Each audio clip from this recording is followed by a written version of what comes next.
Bonjour, je m'appelle Tarek Hicham. Dans ce tutoriel, je vais vous présenter le logiciel Adobe Audition 2015. Donc, ce logiciel est spécialisé dans le traitement du son, d'accord? Donc, les fichiers audio. Donc, grosso modo, ce logiciel se compose de 4 ou 5 parties essentielles. Donc, la première partie, la partie des menus. La deuxième partie se compose de plusieurs options. Donc, l'option multitrack qui permet, par exemple, le cas de si vous voulez faire le mixage, c'est-à-dire si vous voulez fusionner plusieurs fichiers son, donc vous êtes obligé d'utiliser, vous avez le choix d'utiliser multitrack, c'est-à-dire pour la fusion de plusieurs fichiers audio. Il y a deux représentations, c'est-à-dire si vous chargez votre fichier audio dans Adobe Audition, vous pouvez présenter le morceau du son sous deux formes. Soit la première forme qui s'appelle fréquence spectrale, ou la deuxième forme qui s'appelle hauteur du spectre, c'est-à-dire vous allez présenter l'onde sonore sous forme de la hauteur du spectre. Il y a aussi des outils de montage, c'est-à-dire le Move Tool qui permet de glisser le fichier son. Il y a Razor, c'est-à-dire lame qui permet de couper le fichier ou le morceau son en plusieurs parties. Il y a les outils de la sélection, soit la sélection rectangulaire, soit la sélection au lasso. C'est-à-dire, vous pouvez, bien sûr, vous trouvez aussi ces outils-là dans Photoshop et dans Adobe Premiere. Donc, la partie suivante, c'est la partie file, c'est-à-dire fichier, dans laquelle Adobe Audition va vous montrer tous les fichiers audio que vous avez chargés dans l'application. Il y a la partie de la navigation, c'est-à-dire la partie dans laquelle je peux enregistrer ma propre voix. Si je clique sur le bouton record, c'est-à-dire je vais actionner l'enregistrement de ma propre voix, c'est-à-dire en temps réel. Bien sûr, le bouton stop pour stopper la lecture d'un fichier, le bouton play pour actionner la lecture et le bouton pause pour stopper temporairement la lecture. Donc il y a aussi donc maintenant je reviens sur les menus. Donc pour charger un fichier audio, je clique sur File, c'est-à-dire fichier. Donc, et importer. Vous avez trois possibilités. Soit vous chargez le fichier directement à partir de l'option File. Vous pouvez ajouter la data données brutes. C'est-à-dire si vous avez un fichier audio sous forme de données brutes, donc vous utilisez Raw Data. Et vous pouvez aussi, par exemple, importer des paramétrages pour l'application. Donc, dans cet exemple, je vais importer un fichier son, donc je vais utiliser File. Donc, je clique sur ce fichier-là. Donc, il s'agit bien sûr, donc MP4, il s'agit d'une vidéo. Mais tout simplement, Adobe Audition il vous permet de convertir cette vidéo-là, MP4, en MP3. C'est-à-dire, il va séparer le son de la vidéo. Donc, je clique sur Ouvrir. Donc, voilà, maintenant, j'ai chargé mon fichier audio. Donc, voilà. Il s'agit, bien sûr, comme j'ai déjà dit, d'une vidéo. Mais Adobe Audition a déjà séparé ou il a fait l'extraction du son à partir de la vidéo. Voilà, donc mon fichier audio, je peux le représenter sous deux formes comme j'ai déjà dit, soit la première forme qui s'appelle, donc là voilà, qui s'appelle fréquence spectrale, et la deuxième forme sous forme de courbe, c'est-à-dire l'onde brute. Maintenant, pour la sélection, si je veux par exemple appliquer un filtre sur une zone bien déterminée, c'est-à-dire je vais tout simplement sélectionner cette partie-là, par exemple, en cliquant bien sûr clic gauche de la souris, et je maintiens le clic et je glisse jusqu'à la partie voulue. Donc voilà, j'ai sélectionné cette partie, je peux appliquer les filtres ou un traitement bien déterminé seulement sur cette partie-là. Donc ça, en ce qui concerne le chargement du fichier. Maintenant, je passe sur le multitrack. Donc comme j'ai déjà dit, le multitrack va vous permettre de faire le mixage, c'est-à-dire de fusionner plusieurs fichiers audio. Donc je clique sur multitrack, donc voilà. Il va vous afficher une fenêtre dans laquelle vous allez préciser le nom de la session. Je peux avoir plusieurs sessions, c'est-à-dire je peux faire plusieurs mixages. Par exemple, j'ai par exemple, si j'ai trois chansons, donc je vais créer session numéro 1 pour la première la première chanson, et session 2 pour la deuxième chanson, et la troisième session pour la troisième chanson. D'accord? Donc je vais nommer la session numéro 1 et je vais préciser la fréquence de l'échantillonnage. Donc j'ai plusieurs fréquences. Je vais me contenter de la valeur par défaut, c'est-à-dire 48 000 Hz. Et aussi je peux préciser le type de canon, c'est-à-dire soit stéréo, soit mono. Je clique sur OK. Il va me donner plusieurs niveaux.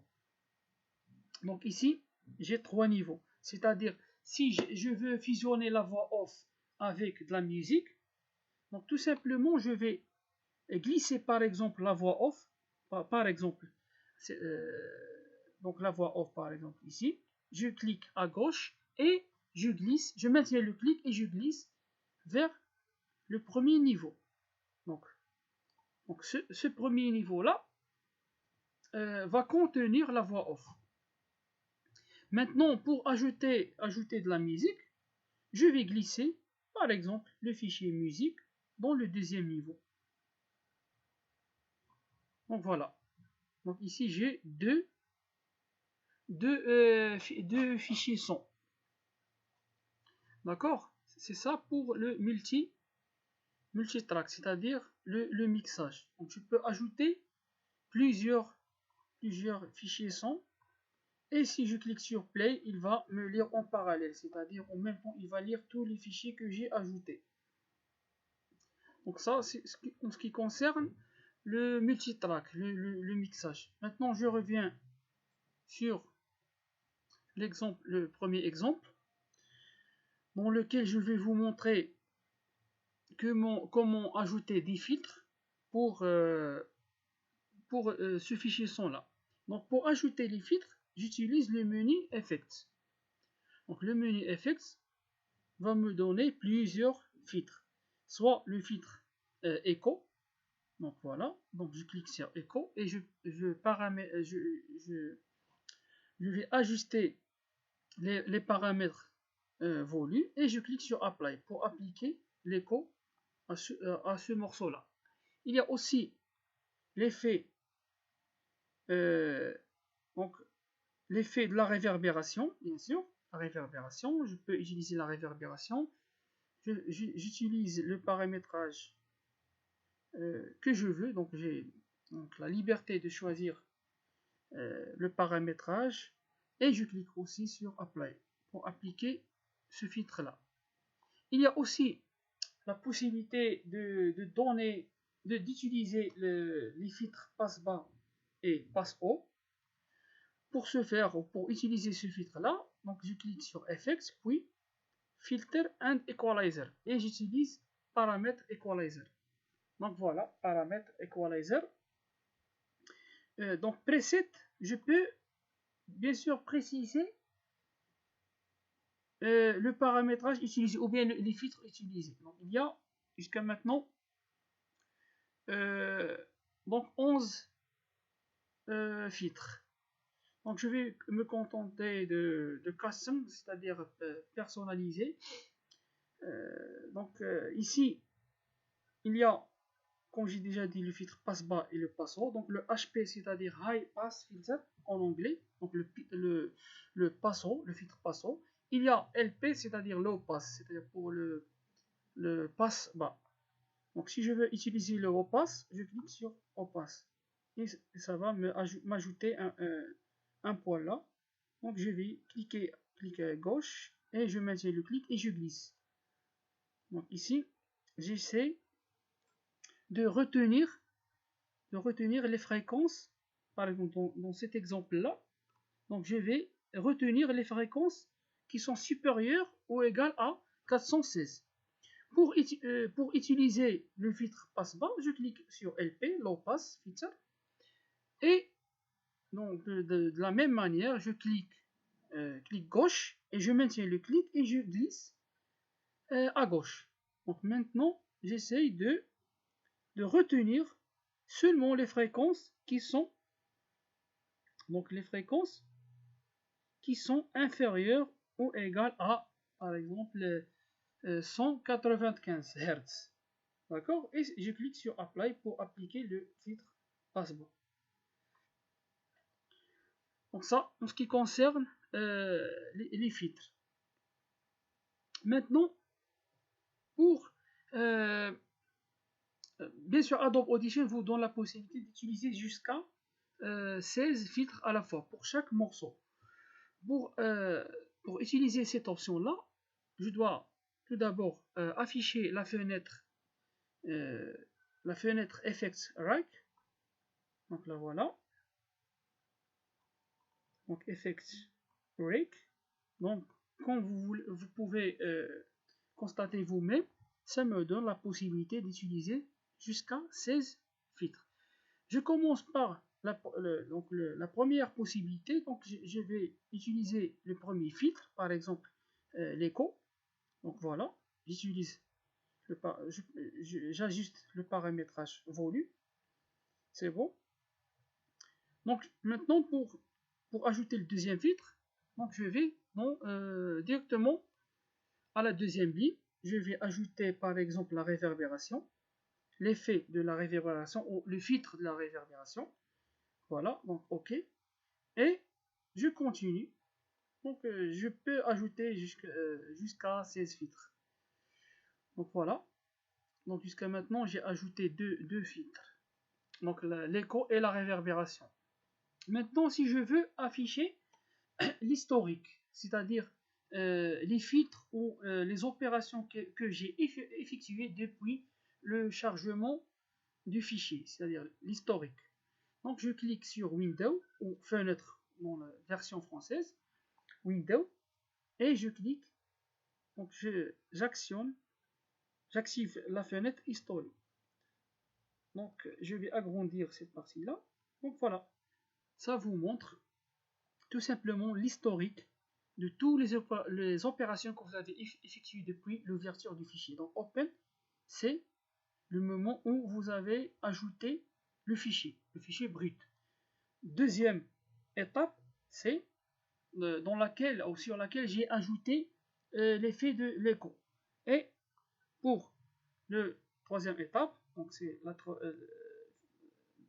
la partie où j'ai ajouté la réverbération, etc. Donc voilà, j'ai ici 6 opérations dans mon historique. Donc c'est tout ça pour le traitement du fichier son. Maintenant je reviens à l'enregistrement de ma propre voix. Donc je ferme tout et pour enregistrer ma propre voix en temps réel, je clique sur le bouton Record. Donc Record, il va me demander de donner un nom pour le fichier et d'ajuster la fréquence de l'échantillonnage. Donc je vais utiliser la valeur par défaut de 48 000. Le type de canal, donc je vais utiliser stéréo et je clique sur OK. Une fois je clique sur OK, donc l'enregistrement va commencer. Donc voilà, donc maintenant vous voyez donc ma propre voix qui est en train d'être enregistrée. Pour arrêter l'enregistrement, je clique tout simplement une deuxième fois sur Record. Donc voilà, et j'obtiens le morceau son de ma propre voix. Donc c'est tout ça que vous avez vu jusqu'à maintenant, c'est juste une présentation bref des options. Et après, dans les tutoriaux qui suivent, je vais vous montrer comment ajouter des filtres, comment optimiser un fichier son, comment faire le mixage, donc plusieurs astuces dont vous aurez besoin dans le traitement du son. Donc merci pour votre attention.